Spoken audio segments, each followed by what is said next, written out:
MP में 10 दिन से 100 गुमशुदगी के मामले दर्ज हुए हैं। और मध्य प्रदेश की अगर बात की जाए तो मध्य प्रदेश पुलिस डेटा से बड़ा खुलासा हुआ है। 100 में से 2 लोग ही अब तक मिल पाए हैं। 98 अभी भी लापता बताए जा रहे हैं। 14 से 25 वर्ष की लड़कियां सबसे ज्यादा प्रभावित हैं इस पूरे मामले में, यानी उनका अपहरण सबसे ज्यादा हुआ है। और अंतर्राष्ट्रीय तस्करी गिरोह का भी इसमें संलिप्तता इनकी सामने आई है। और बॉर्डर एरिया से भी बचाई गई हैं लड़कियां, यानी कि देह व्यापार और तस्करी से भी जुड़ी संभावनाएं सामने आ रही हैं कि हो सकता है इनका किडनैपिंग करने के बाद इन्हें देह व्यापार और अन्य गलत कामों में संलिप्त किया जा सकता है। अगर अब तक की बात की जाए तो 10 दिनों की जो रिपोर्ट है उसमें 100 लोग जिनका अपहरण हुआ है, किडनैपिंग हुई है। 98 अभी भी लापता हैं। 2 की बरामदगी हो चुकी है, यानी 2 लोग मिल चुके हैं।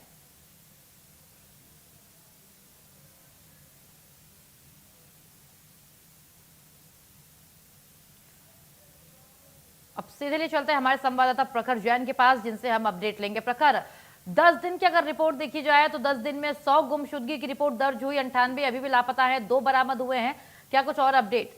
क्या इसके पीछे अंतर्राष्ट्रीय गिरोह का जैसे अंदेशा लगाया जा रहा है, तो पुलिस कितनी कामयाब हो पाई है इस पूरे मतलब पूरे जो भंडाफोड़ है नेटवर्क का करने में?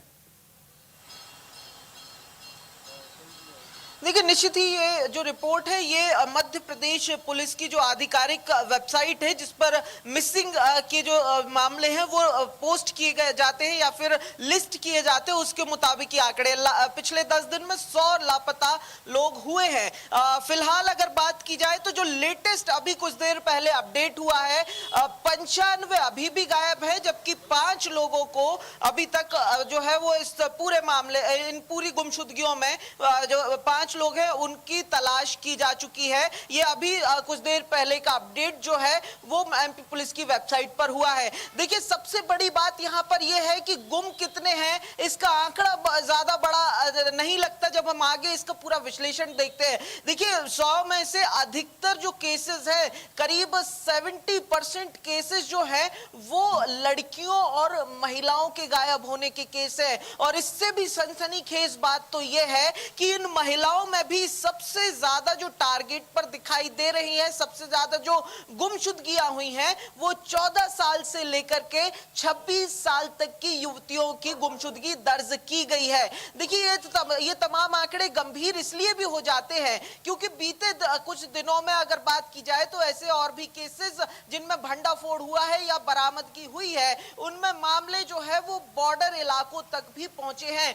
बात की जाए तो भोपाल में ही 2 केस ऐसे सुलझाए गए हैं जिनमें लड़कियों को पाकिस्तान बॉर्डर के करीब के राजस्थान के इलाकों से बरामद किया गया था। और वहां पर यह खुलासा हुआ था कि इन लड़कियों को जबरन जो है वो गलत कामों में धकेला जा रहा था, लेकिन उसके पहले उनकी बरामदगी हो गई। वो तो खुशकिस्मत थी, लेकिन अभी भी कई सारी लड़कियां जो है वो गुमशुदा हैं। हालांकि अगर बात की जाए तो जब पुलिस विभाग में हमने इस पूरे मामले को लेकर बातचीत करने की, जानकारी लेने की कोशिश की, तो पुलिस विभाग की तरफ से यह बात सामने आई कि इन तमाम गुमशुदगियों को देखते हुए एक ऑपरेशन मुस्कान भी लॉन्च किया गया है, जिसके तहत इन गुमशुदगियों के मामले में और खासकर जो लड़कियां हैं, किशोरियां हैं और कम उम्र की लड़कियां हैं, उनके लिए मिशन खास करके काम कर रहा है। लेकिन यहाँ पर अगर बात की जाए तो न केवल 14 से 26 बल्कि अगर बात की जाए तो बहुत सारे अगर बात की जाए तो कुछ मामले 42 साल तक की महिलाओं के भी जो है वो इस लिस्ट में जो है वो रखे गए हैं, यानी कि एक और अपडेट ये सामने आई है। ऐसे में ये प्रखर, आप जो चीजें बता रहे हैं कि इसमें जाहिर सी बात है कि उम्र का इसमें मतलब क्लासिफिकेशन साफ तौर पर नजर आ रहा है, लेकिन इस बीच एक और सामने ये खबर आ रही है कि जो इसमें अपहरण किया जाता है लड़कियों का, उनको इसके बाद अवैध धंधों में इस्तेमाल किया जाता है, चाहे देह व्यापार हो गया, इसके साथ कई अन्य अवैध धंधे हैं जिसमें इन लड़कियों का इस्तेमाल किया जाता है। तो क्या ये पूरा नेटवर्क है?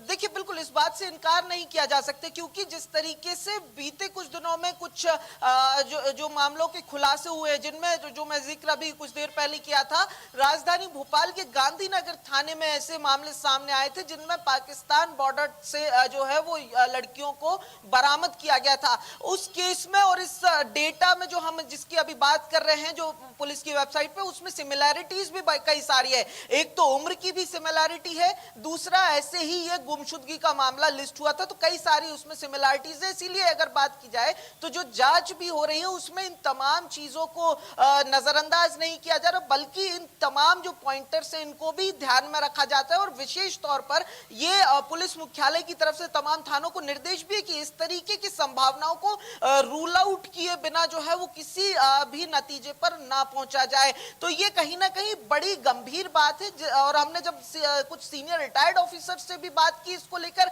एक्सपर्ट ओपिनियन जानने की कोशिश की, तो उनकी तरफ से भी ये साफ किया गया कि इस बात को नकारा नहीं जा सकता कि इसके पीछे कोई बहुत बड़े गिरोह का हाथ है या किसी संगठित जो अपराध है उसका एंगल को नकारा नहीं जा सकता, क्योंकि गिरोह का इस हाथ तरीके साफ से तौर पर नजर आ रहा है। प्रखर, जिस तरीके से इतनी बड़ी संख्या में अब तक अपहरण के मामले दर्ज हुए हैं, जैसा कि आपने बताया कि 100 हुए हैं, जिनमें से 5, आपने अपडेट भी दिया लाइव के दौरान कि 5 लोग अब तक हमें मिल चुके हैं और 95 अभी भी लापता है, यानी उनका अपहरण अभी भी हुआ है। फिलहाल बहुत शुक्रिया आपका प्रखर तमाम अपडेट के